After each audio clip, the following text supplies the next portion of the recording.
You talking about Dudley Ajan? Yeah, what? Dudley or Dudley? Okay, Dudley Ajan. Okay. Well, you know, when I fired him, I think he was higher than hell on meth.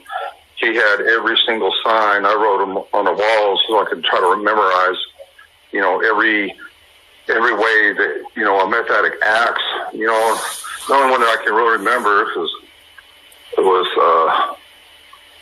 I can't remember that one now, but he fit every one of them. Mm-hmm. You know, psycho, they're super focused on one thing and can't get it right, and just aggravated and everything else. And I don't know, man. He thinks he's a freaking gangbanger from hell. I mean, he thought he could just push his way around and stuff like that. Just has one of them kind of attitudes. You know, I hired this motherfucker and give him 50% if he just showed up for fucking work, and he couldn't even freaking do that. Yeah, and what makes you? We found out a lot of shit about him. Gotcha. And how often did he come up to your actual residence? Before summer went.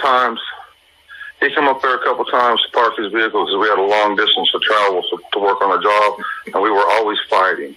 And he just got fired from another guy because he started out, he'd be all right and he'd be somewhat normal, and then he'd just go downhill. He'd fucking hit his ass with 4 fucking hands. Wow. Because he's on fucking meth. Same fucking thing. I know the guy that hired him. I've been talking to him. Gotcha. It's the same fucking thing.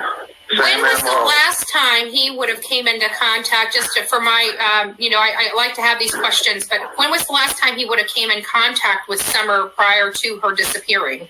The last job we went to, probably a couple days before, 2 or 3 days before, and then we started another job in Jonesboro, and we were working together, and he started all this crazy shit, and he thought there was stuff in his mud, man. He was freaking losing it, man. Oh, wow. And that's when I fired him, and he done everything he could to get me fired. He made millions of phone calls to my bosses and his dad and everybody. He tried everything in the world. Gotcha. And where would is he still in where does he live? Does he live in Kingsport, or does he actually live in Rogersville? He lives just across the state line in Weber City, Virginia.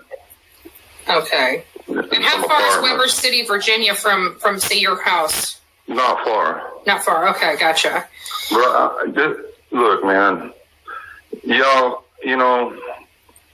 are freaking crazier than hell. I'll tell you. But I'll tell you what, if you really wanted, I'm telling you, if you really wanted to protest somebody and you thought you might be getting somewhere, I'd say that's the motherfucker.